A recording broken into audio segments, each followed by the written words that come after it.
Hello dear students, आइए पढ़ते हैं लोकेशन ऑफ रूट्स, है ना। लास्ट क्लास में अपन ने लोकेशन ऑफ रूट्स के बारे में पढ़ा था।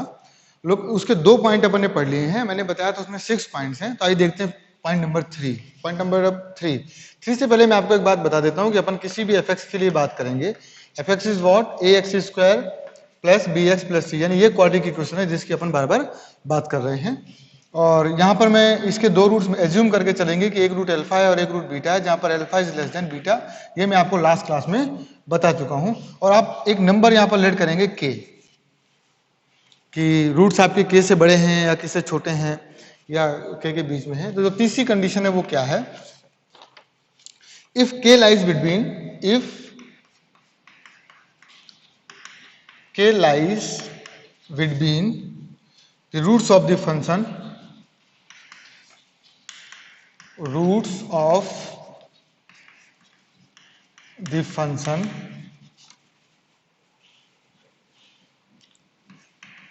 fx is equal to 0। इसका मतलब ये, इस बार ये लोग कुछ और बोल रहे हैं। इस बार बोल रहे हैं कि k जो है वो दोनों रूट्स के बीच में लाई करेगा। इसका मतलब यहां पर भी 2 कंडीशन हो सकती हैं, या तो आपका ग्राफ ऐसा होगा या तो आपका ग्राफ फिर ऐसा होगा। यानी जो रूट है अल्फा और बीटा, उसके बीच में कहीं पर के लाई कर रहा है। मतलब बीच का मतलब बिल्कुल मिड में नहीं, कहीं पर भी हो सकता है वो के कहीं पर भी हो सकता है, यहां भी हो सकता है, यहां भी हो सकता है, यहां भी हो सकता है, यहां भी हो सकता है, कहीं पर भी हो सकता है। वैसे यहां पर ये अल्फा है और ये क्या है, बीटा है। तो अब ये के जो है, के कहीं पर भी लाई करेगा। इधर भी हो सकता है, थोड़ा पहले भी हो सकता है, थोड़ा बाद में हो सकता है, कहीं भी के हो सकता है। अब यहां पर क्या क्या कंडीशन बन सकती है, आप उन कंडीशंस के बारे में यदि जरा देखें तो A is what, A is greater than 0। A आपका क्या है, ग्रेटर देन 0 है।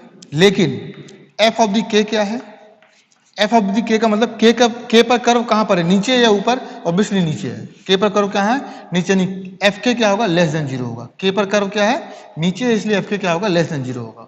के पर जहां कर्व होगा वही माना जाएगा। तो के जब जहां पर है उस पर कर्व नीचे की तरफ, ऊपर नहीं है कर्व, नीचे है कर्व। क्योंकि अल्फा से बीटा के बीच में जो भी नंबर आएगा उस पर कर्व नीचे कहलाएगा। अल्फा से पहले कर्व ऊपर है, बीटा के बाद भी कर्व ऊपर है। लेकिन अल्फा से बीटा के बीच कहीं पर भी कोई भी आप नंबर ले लेंगे उस पर कर्व आपका नीचे ही रहेगा। यानी एफ के क्या आएगा, लेस देन 0। एक पॉजिटिव एक नेगेटिव, यानी इन दोनों का जो मल्टीप्लीकेशन आएगा वो क्या आएगा, ऑलवेज नेगेटिव आएगा। अब यदि के, ध्यान से समझ लो, यदि के अल्फा और बीटा के बीच में है तो इसका मतलब इसको, अल्फा को इसके क्रॉस करना ही पड़ेगा। मतलब ये 2 जगह पर कट तभी करेगा, अदरवाइज 2 जगह पर कट कर नहीं सकता। जैसे मान लीजिए ये सिचुएशन इस बार नहीं हो सकती, इस बार ये सिचुएशन नहीं हो सकती, क्योंकि के इन दोनों 2 रूट जो है अल्फा है। तो अल्फा और अल्फा के बीच में कोई नंबर आ सकता है क्या, नहीं आ सकता। 2 और 2 के बीच में कोई नंबर आ सकता है क्या, कभी नहीं आ सकता। 2 और 2 तो सेम ही नंबर है ना। इसका मतलब ये सिचुएशन नहीं हो सकती है जैसे 2 और 3, 2 यहां पर हो, 3 यहां पर हो और कर्व ऐसा हो, तो ऐसा मैं बोल सकता हूं कि 2 और 3 के बीच में कोई नंबर आ सकता है। तो इस बार इन्होंने बोला कि दोनों रूट के बीच में कोई नंबर है। दोनों रूट के बीच में यदि कोई नंबर है, इसका मतलब ये है कि ये रूट इस एक्स एक्सिस को कट करके दूसरे नंबर से कहीं निकल रहा है। इसका मतलब इस बार डी इक्वल टू 0 नहीं होगा। इस बार D must be greater than 0, D must be greater than 0। इस बार अपन -b/2a के बारे में कुछ बोल नहीं सकते, इसके बारे में कुछ भी नहीं बोल सकते। क्यों नहीं बोल सकते, क्योंकि -b/2 बिल्कुल बीच में होता है। कहां पर होता है, बिल्कुल बीचों बीच होता है। लेकिन k की पोजीशन फिक्स नहीं है। k अल्फा और बीटा के बीच में कहां पर है पता नहीं, यहां भी हो सकता है, यहां भी हो सकता है, बीच में भी हो सकता है। इसलिए इस बार -b/2a के बारे में अपन कुछ नहीं बोलेंगे। क्यों, क्योंकि अपन डायलेमा में है कि क्योंकि -b/2a तो बिल्कुल मिड में होता है, के की पोजीशन बिल्कुल फिक्स नहीं है। के अल्फा और बीटा के बीच में तो है, लेकिन कहां है पता नहीं, इधर की तरफ है, इधर की तरफ है, इधर की तरफ है, इधर की तरफ है, इधर की तरफ है, कहां है पता नहीं, है ना। तो इस बार नहीं बोल सकते कि -b/2 के से बड़ा होगा या छोटा होगा, पता नहीं क्या होगा, दोनों हो सकता है। इसलिए इस सिचुएशन को लेंगे ही नहीं। यही 2 कंडीशन अपन फॉलो करेंगे। इन दोनों के बारे में यहां देख लेते हैं, क्या यही दोनों सेम यहां पर भी है? तो चलिए चेक करते हैं। ए आपका क्या है, लेस देन 0 है। लेकिन एफ ऑफ द के क्या है, एफ ऑफ द के पर कर्व ऊपर है या नीचे? ऑब्वियसली कर्व ऊपर है, ग्रेटर देन 0। एक नेगेटिव एक पॉजिटिव, तो दोनों का मल्टीप्लिकेशन क्या आएगा, नेगेटिव आएगा। तो देखिए ये सिचुएशन और ये सिचुएशन मैच कर गई। इसका मतलब इसको अपन फाइनल सिचुएशन में लिख सकते हैं, यानी ए एफ के शुड बी लेस देन 0। दूसरी कंडीशन डी के बारे में बात करते हैं। ये लाइन जब तक यहां से क्रॉस होकर यहां पर नहीं लौटेगी तब तक बीच में कोई नंबर हो ही नहीं सकता है। इसका मतलब के यदि बीच में है, क्योंकि माइनस बी अपॉन टू ए तो हो ही नहीं सकता, माइनस बी अपॉन टू ए के बारे में यहाँ पर नहीं बोल सकते हैं, क्योंकि माइनस बी अपॉन टू ए तो बिल्कुल मिड में होता है, और मैंने बोला के कहीं पर भी हो सकता है, बस उसको ये शर्त है कि अल्फा और बीटा के बीच में होना चाहिए। तो यहाँ भी हो सकता है, यहाँ भी हो सकता है, यहाँ भी हो सकता है, यहाँ भी, यहाँ भी, यहाँ भी, कहीं भी के हो सकता है, इसलिए माइनस बी अपॉन टू ए से इस बार इसको कंपेयर नहीं करेंगे। लेकिन डी के बारे में जरूर बोल सकते हैं कि ये एक्स एक्सिस को दो जगह पर जरूर कट करेगा, ये कर्व एक्स एक्सिस को दो जगह पर जरूर कट करेगा, इसलिए आपका जो डी है, D must be greater than zero. तो ये भी मैच कर गया, ये भी मैच कर गया।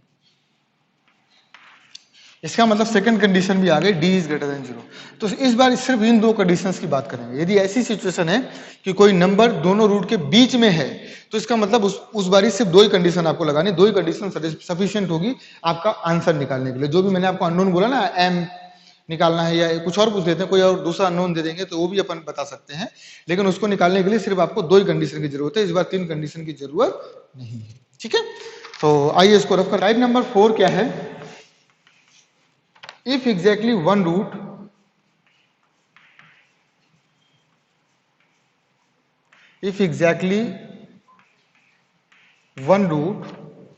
of fx is equal to 0 lies in the interval। अब यहाँ पे दो वैल्यूज ले लिए हैं इन्होंने, k1 और k2, जहां पर ये पता है आपको कि k1 is less than k2, k1 छोटा है k2 से।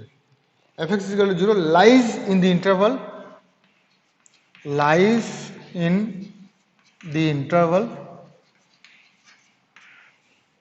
k1 minus k1 into k2।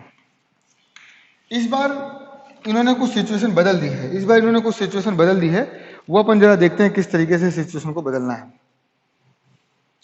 Situation क्या बदली इन्होंने कि exactly if exactly one root of the f x, यानी कि कोई क्वाड्रिक इक्वेशन है, ऐसे भी हो सकती है, ऑब्वियसली वो ऐसा भी हो सकता है, दोनों बताने की जरूरत नहीं। एक रूट अल्फा हो या बीटा, एक रूट k1 और k2 के बीच में ही, k1 और यहां पर कहीं k2 है, ऐसा भी हो सकता है, ये ऐसा भी हो सकता है, k1 यहां पर और k2 यहां भी हो सकता है, दोनों में सेम कंडीशन आएगी, इसलिए मैं आपको दोनों बताने की जरूरत नहीं है। एक रूट कोई अल्फा और बीटा दो रूट्स हैं, तो कोई एग्जैक्टली एक रूट ऐसा है जो k1 और k2 के बीच में, दो नंबर इस बार देंगे। इस बार ये लोग यदि दो नंबर देते हैं तो अपन कैसे हैंडल करेंगे वो देखना है। इन्होंने क्या बोला है कि दो नंबर्स हैं आपके पास, उन दोनों नंबर के बीच में एक रूट इनका लाई कर रहा है, तो k1 k2 यहां भी हो सकते हैं, k1 k2 यहां भी हो सकते हैं, यहाँ k1 और यहाँ k2 भी हो सकता है, लेकिन दोनों में सेम सिचुएशन आएगी, इसलिए मैंने आपको ये वाला सिचुएशन नहीं लिया। ठीक है, सिमिलरली यहां पर भी अल्फा और बीटा, तो एक यहां पर k1 होगा और एक यहां पर k2 होगा। कंडीशन यही है कि k1 और k2 के बीच में दोनों रूट्स हैं। तो क्या क्या कर सकते हैं इसमें देखिए जरा, a आपका ग्रेटर देन 0 है, a आपका ग्रेटर देन 0 है, और fk1 क्या आएगा? fk1 k1 पर कर्व ऊपर है, यानी fk1 ग्रेटर देन 0 आएगा। fk2 क्या आएगा? k2 पर कर्व नीचे है, तो f लेस देन 0 आएगा। यानी कि a को छोड़ देते हैं, चलो f, क्योंकि दो कंडीशन पर्याप्त है, fk1 और k2 एक पॉजिटिव और एक नेगेटिव, दोनों का आंसर क्या आएगा? नेगेटिव। दोनों का आंसर क्या आएगा? नेगेटिव। यहां पर जरा देखो, fk1 k1 पर कर्व नीचे है तो लेस देन 0, fk2 k2 पर कर्व ऊपर है, नहीं ग्रेटर देन 0, लेकिन एक नेगेटिव और एक पॉजिटिव, तो दोनों का मल्टीप्लिकेशन क्या हो जाएगा? fk1 और fk2 ऑलवेज नेगेटिव, तो दोनों में सेम आ गया, इसलिए मैं इस कंडीशन को ले लूंगा। पहली कंडीशन आ गई कि fk1 fk2 must be less than 0। ए लेने की जरूरत नहीं, क्योंकि ए लूंगा तो मैं दोनों में डिफरेंट आंसर आएगा। कैसे? ए पॉजिटिव है तो यहाँ पर तो कोई फर्क नहीं पड़ेगा, लेस देन ही रहेगा, लेकिन ए नेगेटिव है, इसको फर्क पड़ जाएगा, इसलिए ए का मल्टीप्लाई मैंने इन दोनों में नहीं किया, क्योंकि ए का मल्टीप्लाई करने पर इसका आंसर कुछ और, इसका आंसर कुछ और आएगा, है ना। तो यदि आपको पता है कि साइन कैसा है तो आप चाहे तो मल्टीप्लाई कर सकते हैं, कोई प्रॉब्लम नहीं है, लेकिन मेरे को तो कॉमन आंसर चाहिए कि जो इसमें और इसमें दोनों में सेम आए, चाहे वो सिचुएशन कैसी भी हो, मैं कंडीशन तो वही लगाऊंगा जो मैंने पढ़ी है। तो मैंने कंडीशन ये पढ़ी, चाहे ऐसी सिचुएशन हो चाहे ऐसी सिचुएशन हो। ठीक है, दूसरा एक रूट यदि k1 और k2 के बीच में है तो d तो पक्के से ग्रेटर देन 0 होगा, d तो पक्के से ग्रेटर देन 0 होगा दोनों ही सिचुएशन में, क्योंकि d पक्के से ग्रेटर देन 0 होने का मतलब कि एक रूट इन दोनों के बीच में, तो दूसरा रूट कहीं और होगा, तो दूसरा रूट कहीं और होगा, इसका मतलब क्या हुआ कि दो रूट्स आ रहे हैं, दो रूट्स आने का मतलब दोनों रियल आ रहे हैं, दोनों डिस्टिंक्ट रूट आएंगे, तो d must be greater than 0। ये दो कंडीशन आपको पढ़नी है। जब भी सिचुएशन ऐसी आ जाए कि कोई ऐसी क्वाड्रिक इक्वेशन है जिसका एक रूट दो नंबर्स के बीच में है, तो इस सिचुएशन में आपको दो कंडीशंस लगानी है। क्या? f एफ ऑफ द पहला number into F of the दूसरा number is always less than 0। फिर दूसरी condition F D is always greater than 0। ठीक है, तो इसको मैं रफ करता हूं और इस पर अपन क्वेश्चंस करते हैं। एक क्वेश्चन है मेरे पास इस पर, उसको अपन ट्राई करते हैं। इन दो कंडीशंस को आप याद रखेंगे, इन दो कंडीशंस का अपन यूज करेंगे।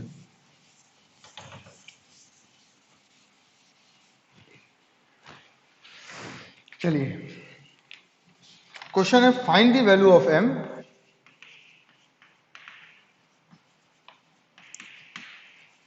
find the value of m for which exactly one root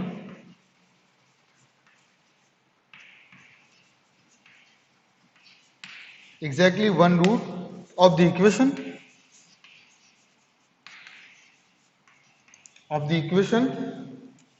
क्या है equation x square minus 2mx m square minus 1 is equal to 0 lies in the interval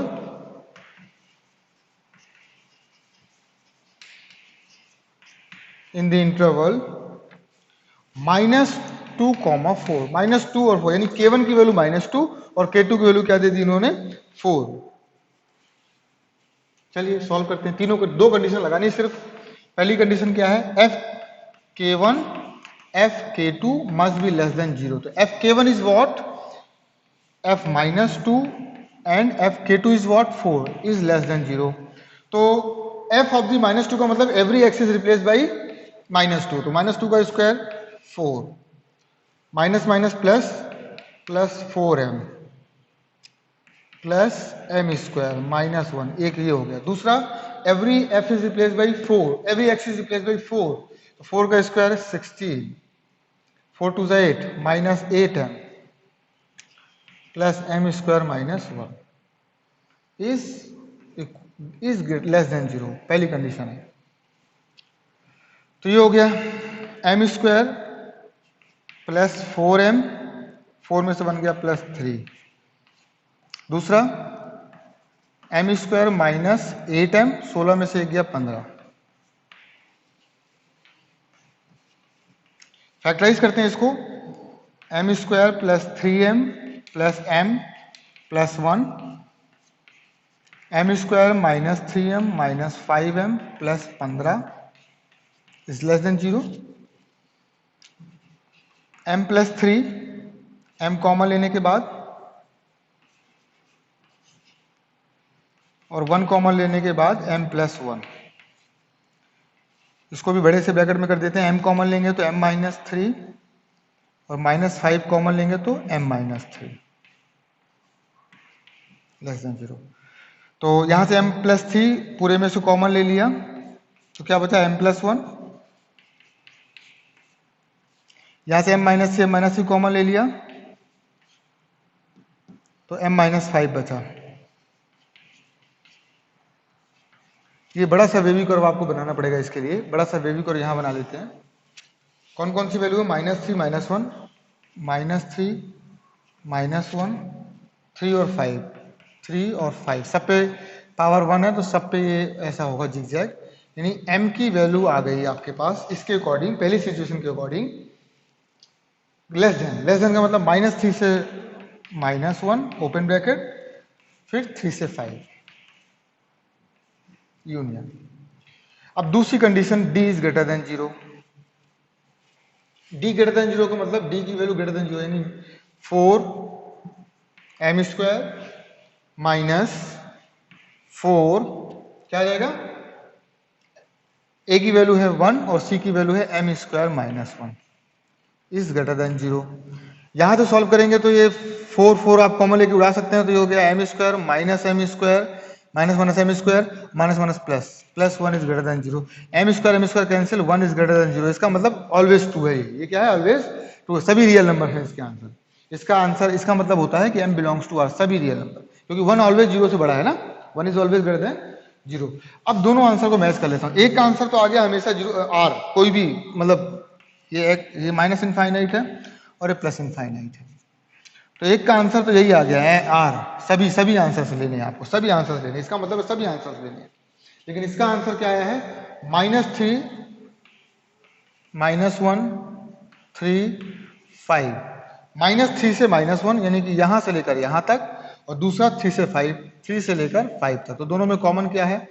ये दोनों में कॉमन है और ये दोनों में कॉमन है।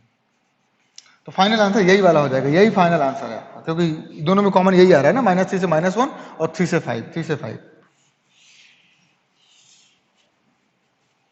ठीक है, तो ये हो गया। तो I hope it is good to enough. बाकी ये दो अपन अलग क्लास में पढ़ेंगे, ठीक है।